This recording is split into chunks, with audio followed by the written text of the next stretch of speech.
Même si le manga au Japon et en France a atteint les limites de son modèle économique et observe une légère baisse de chiffre d'affaires, les salons qui lui sont dédiés au rythme de plusieurs par an, rien qu'à Paris, ne désemplissent pas. Ils sont devenus les place to be des amoureux du dessin animé japonais, mais aussi de ceux de la culture pop. Un salon dans mon salon vous emmène dans ce monde fantastique, à la rencontre de ces personnes qui vivent leurs personnages à 200%, mais aussi de curieux venus découvrir cet univers atypique. Allez Sonic, en avant! On est prêt pour de nouvelles aventures! Ouais, en fait, je pense que ici c'est trop bien, il y a tout le monde. Ouais, la plupart des gens ils sont déguisés en Superman. Moi je suis en Alice au Pays des Merveilles. Moi je suis en Chapelier et mon petit frère est en lapin. Madara Uchiwa, un personnage de Naruto. À côté il y a Toby qui fait partie de la Katsuki. Sweet Lolita. Je suis Link dans Zelda. Et moi je suis Elsa de la Reine des Neiges. J'incarne le personnage Iphone dans Bleach. Je suis habillé en dandy. En satyre, qui sont donc des créatures mythologiques et qui sont aussi dans la série des films Narnia. Alors moi je suis habillé en Kirito de Sword Art Online, premier du nom, parce qu'il y a plusieurs opus. C'est Umbrella Corporation, grand méchant de Resident Evil. Qu'est-ce que le manga nous apporte Plein d'amis, plein d'amis comme ça. Voilà, des rencontres et puis de l'évasion aussi. Par le manga, on peut devenir qui on n'est pas, on peut faire plein de choses. Alors le cosplay, on va proprement parler, donc le mot vient d'une compression de deux mots anglais qui est costume et playing. Et donc costume pour la tenue et playing parce qu'on rentre totalement dans la peau du personnage. C'est pas juste un costume, il y a aussi une part de théâtre. On revisite le personnage à fond, mais il y en a, ils revisitent vraiment très bien le personnage. Il y a pas mal de personnes qui nous reconnaissent, qui ont envie de prendre des photos avec nous, donc c'est vraiment sympa, voilà. Donc on discute. Sweet Lolita, c'est plus des styles vestimentaires qu'on change que de personnages. Donc c'est pas des personnages qui existent dans des mangas. Le but de cosplay c'est de faire le déguisement, donc en fait ce qui est marrant c'est de faire son déguisement et de trouver l'idée, donc c'est pour ça qu'on change à chaque fois. Ouais c'est un budget. Parce qu'il faut acheter le tissu et c'est aussi du temps. Nous deux, nous sommes cybergothiques.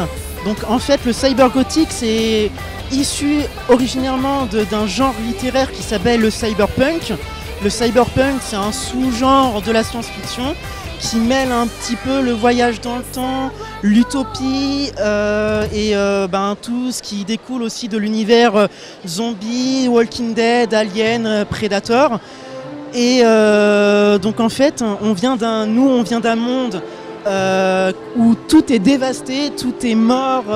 Il y a eu la 3e guerre mondiale, il n'y a plus rien, à part quelques survivants. Et ces survivants essayent de se battre tout justement pour leur propre survie. En général, on aime l'ambiance, pouvoir venir se déguiser sans que personne nous regarde bizarrement, c'est vrai que c'est très agréable. Bien sûr qu'il y a des moqueries, il y en a toujours. Moi, à part le cosplay, je suis Sweet Lolita, donc dans la rue, je m'habille en Sweet Lolita. Bien sûr qu'il y a des moqueries, mais en plus de ça, il y a des gens qui nous disent qu'on est joli, que c'est très mignon, ou ils nous valorisent un peu, donc les moqueries, on les laisse de côté, ça plaît pas à tout le monde, c'est sûr, ça peut pas plaire à tout le monde. On se fait beaucoup regarder, ça c'est clair. J'ai beaucoup de chance parce que j'ai des parents qui font du cosplay. Donc en fait ils nous aident aussi, on les aide aussi et donc ça j'ai beaucoup de chance. J'ai une sœur aînée qui ne comprend pas du tout mais qui tolère, donc qui s'est rendu compte que c'était pas grave, qu'on n'était pas des fous, qu'on n'était pas malsains. Donc ça va, elle l'a très bien pris. Nous les tenues que nous avons par exemple, ce sont des tenues qui ne sont pas originaires de ce milieu-là, du milieu cyberpunk je parle. Parce qu'en fait, à la base, le cyberpunk, c'est plus tiré un peu du domaine militaire. C'est plus dans ce style-là, on va dire, avec, par exemple, quand on voit tous les personnages de Airsoft, c'est plus ce style-là. Et nous, on a dérivé tout justement avec des couleurs un peu plus flashy, qui reprennent les éléments radioactifs, les couleurs primaires des éléments radioactifs. Personnellement, j'aime pas trop m'afficher en dehors. Mais quand je suis ici, m'afficher entre guillemets, ça me dérange pas, je suis là pour ça. Et je suis bien dans mon costume, je me sens mieux dans un cosplay ou dans une robe Lolita plutôt qu'habillée normalement. Moi ça fait 1 an et demi, un petit peu plus que je fais du cosplay. Et j'ai gagné en confiance en moi quelque chose d'assez hallucinant parce que vu qu'on a un personnage, on a tendance à sourire vachement aux autres. À dire de toute façon c'est pas mon vrai moi. Et après, en fait, dans la vraie vie, on a ce même réflexe de s'ouvrir aux autres et se dire « Ah bah finalement, c'est moi aussi, mais ça passe ». On l'aura compris. Pour certains, c'est un loisir, coûteux certes, mais qui leur permet de gagner en assurance et surtout de faire partie d'une communauté pour passer de bons moments.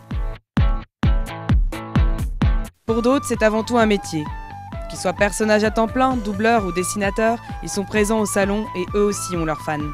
Hi guys, I'm Joda Robin. I'm a cosplayer model from Italy. So I'm a cosplayer and I'm doing this professionally. It's something similar to a work because I started traveling around the world as guesting conventions or just for photographs, sessions and stuff like that. People ask for me because I have a fan base somewhere, so... Il est connu à l'étranger surtout pour ses travaux sur les tentacules, on l'appelle le maître des tentacules dans les mangas érotiques, mais au Japon il a publié des mangas comme des mangas éducatifs pour enfants, des mangas pour femmes, de tous les genres. Il se trouve que je double Dragon Ball, le personnage de Satan qui est un crétin notoire, et c'est une joie pour moi de faire un imbécile dans une série où il n'y a que des héros.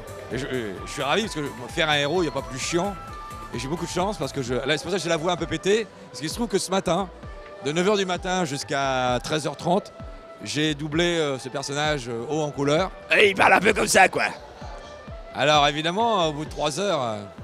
Ouais, c'est vrai, moi j'ai commencé à doubler Dragon Ball il y a presque 20 ans déjà.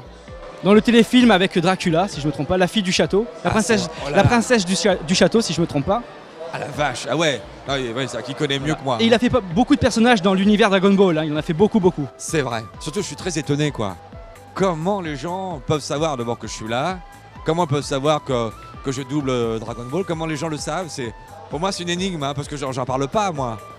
J'ai quelque chose à rajouter, ils le savent même avant lui. Oui c'est vrai. Même avant lui ils le savent. Ouais. Ah oui ça c'est dingue, il y a 2-3 ans je sais plus, je reçois un coup de téléphone. Et d'un fan, je ne sais même pas comment il avait eu mon téléphone d'ailleurs, qui me dit alors vous allez doubler Dragon Ball Je dis bah non, il n'y a pas de... Non, il n'y a pas... Si, vous allez doubler Dragon Ball là dans quelques temps dans un film, je ne sais même pas le titre du film. Je dis ah bah non, je vous assure, excusez-moi, c'est une erreur. Je raccroche et une demi-heure après, il y a la prod de Dragon Ball qui m'appelle, qui me dit dis Fred, t'es libre au mois de... je sais plus quoi, au mois d'août. Je dis c'est un gag ou quoi, c'est quoi ces conneries? Et en fait, le fan en question, je ne sais pas comment. Il a su avant même que les prods m'appellent moi que j'allais redoubler Dragon Ball. On est chez les fous là, c'est impressionnant. Hein. Bonjour tout le monde, comment allez-vous? Ou une petite fille? Bonjour tout le monde, je suis très heureuse d'être avec vous. Je fais plein de dessins animés manga, en ce moment je fais Sonic, je fais la voix de Amy Rose, je fais One Piece, la voix de Nami. Escaflowne, qui est un film magnifique manga. Je suis Alan Kidd, c'est mon pseudo dans le monde du dessin. Donc je dessine depuis toute petite, mais je me suis mise réellement qu'il y a quelques années. Et du coup, j'essaye de créer mon univers, mon style de dessin. Et j'ai commencé avec le livre là-bas à montrer aux gens l'histoire que j'ai en tête et l'univers que j'ai créé. Que ce soit des amoureux du manga, des curieux, des gens dont c'est le métier, le monde du manga, c'est un ensemble d'acteurs qui partagent la même passion. Pour faire le tour de cet univers, il ne faut pas oublier ceux qui en vendent. Éditeurs, fabricants de produits dérivés et de costumes, ou vendeurs de boutiques spécialisées, ils font le lien entre fantastique et réalité économique.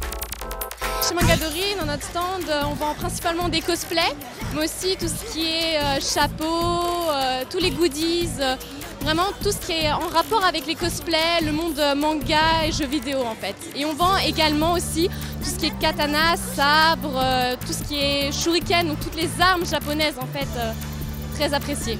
Elles vendent principalement sur les expos parce que c'est plus rentable que de vendre dans un magasin ou sur internet.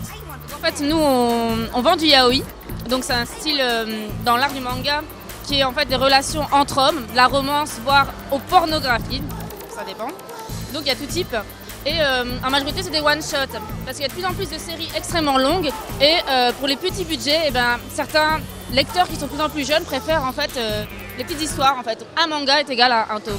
Il y a quand même un fond avec une histoire. Souvent, quand on entend yaoi, on pense relation homosexuelle, contenu explicite, mais en vérité, non. ça peut être adapté à tout type et parfois on peut même se dire qu'il s'agit d'un homme et une femme. Il y a une projection qui peut se faire et je pense que c'est ça que les clientes recherchent aussi, une espèce de projection. L'univers du manga et du jeu vidéo, mais surtout du manga, a pris un grand essor en fait au fur et à mesure des années. C'est devenu moins tabou en fait, moins regardé bizarrement en fait par les parents de justement les enfants qui viennent. Et justement, les âges se diversifient, on a vraiment un panel plus large et c'est beaucoup mieux vu. Il y a de plus en plus de salons, donc c'est vraiment très bénéfique. Alors par exemple, au Japon, il y a le Shotakon qui est accepté, c'est-à-dire un enfant et un adulte en français. Voilà. Donc il y a quand même une espèce de censure, une espèce de limite qui est pas voilà. Même si la France est le deuxième importateur de manga au monde, malgré tout il y a quand même les différences culturelles qui font toute la différence. Le maquillage du manga, c'est déjà le manga en lui-même, c'est très japonisant. Donc on va travailler sur des techniques d'agrandissement de l'œil, ce genre de choses. Voilà, recréer des volumes, des ombres qu'on peut retrouver dans les mangas et c'est ce que les gens ici recherchent aussi.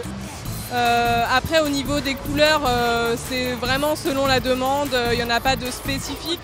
C'est vraiment plus travailler les techniques d'agrandissement de l'œil, de faire ressortir la pommette. Travailler une morphologie en fait. Après maintenant avec les nouveaux mangas, il y a beaucoup tout ce qui est cicatrices et maintenant il y a beaucoup d'effets spéciaux qui rentrent dans les mangas. Alors on a une diversité énorme au niveau des maquillages manga maintenant.